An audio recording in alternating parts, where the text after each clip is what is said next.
Boa noite. O Papa Francisco está de volta ao Vaticano, mas aqui no país e no mundo ainda se repercute a passagem dele pelo Brasil. Algumas pessoas tiveram o privilégio de acompanhar de perto o pontífice, como foi o caso do arcebispo do Rio, Dom Orani Tempesta. Em entrevista ao repórter especial Gerson Camarote, ele contou um pouco dos bastidores da visita de Francisco. O senhor foi anfitrião do Papa Francisco aqui no Rio de Janeiro. O senhor teve muita proximidade com o Papa Francisco.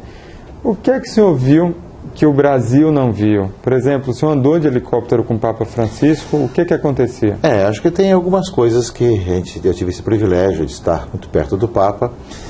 Uma coisa, por exemplo, no helicóptero, foi um dos momentos assim, que acho que quase ninguém viu, e eu estava bem atrás dele, né, é que às vezes que ele passava diante do Cristo Redentor, né, ele olhava para o Cristo Redentor e rezava, e fazia o sinal da cruz. No último dia, quando nós demos uma volta, além de rezar, também ele deu uma bênção também.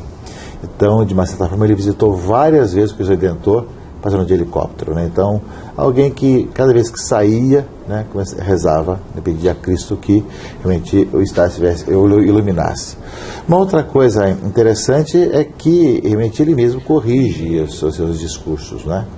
Então, os discursos dele estão assim riscados, então colocado por escrito a caneta por cima, algum traço diferente, tudo mais. Ele mesmo vai lendo e vai corrigindo, né, aquilo que ele vai falar, né? Então, uma coisa muito pessoal dele também, né? O encontro com os bispos brasileiros, o encontro que foi fechado, é verdade que ele falou sobre a Amazônia? Sim, foi o último tópico dele, em que ele lembrava justamente a necessidade de olhar com carinho a Amazônia. Ele lembrava Dom Jaime Quemelo e Dom Cláudio Umes, que é atual presidente da Comissão da Amazônia, e incentivou, né, com que as dioceses enviassem missionários à Amazônia, que a Amazônia fosse mais bem vista em matéria de missionários, evangelizadores, para aquele povo, muitas vezes. E ele contava justamente como, às vezes, a igreja deixa abandonado o seu povo sem evangelizar, né, por falta de missionários. Então ele chama muito, um trabalho missionário à Amazônia. Obrigado, Dom Orani. Das ordens, Deus abençoe. Vamos falar com o Gerson Camarote. O Papa então mencionou a Amazônia no encontro com os bispos. Foi uma surpresa o Papa se referir a uma área específica do Brasil? Para mim foi, Mariana. Para mim foi o nível de conhecimento e detalhamento do Papa Francisco sobre a realidade do país. Essa questão das periferias a gente já estava, inclusive, visualizando melhor. Pelo menos era o que eu podia perceber. Mas esse foco específico no Amazonas mostra que o problema na região, toda aquela região norte do país, mostra que o problema é muito mais complexo, o desafio é muito mais complexo. A igreja precisa recuperar uma posição, sair talvez da letargia, talvez sair ali da acomodação, eu acho que seria a palavra mais correta, para ter uma atitude mais proativa.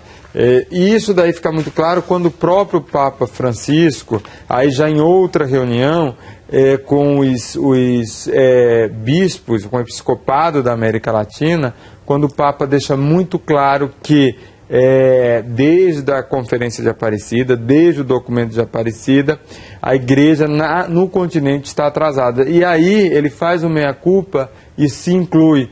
E mais um gesto de humildade do Papa. Talvez uma das posições mais ativas aqui, pelo menos nas arquidioceses daqui da região, seria sim Buenos Aires. Ele já tinha esse trabalho de ir para as favelas. Dom Orani, eu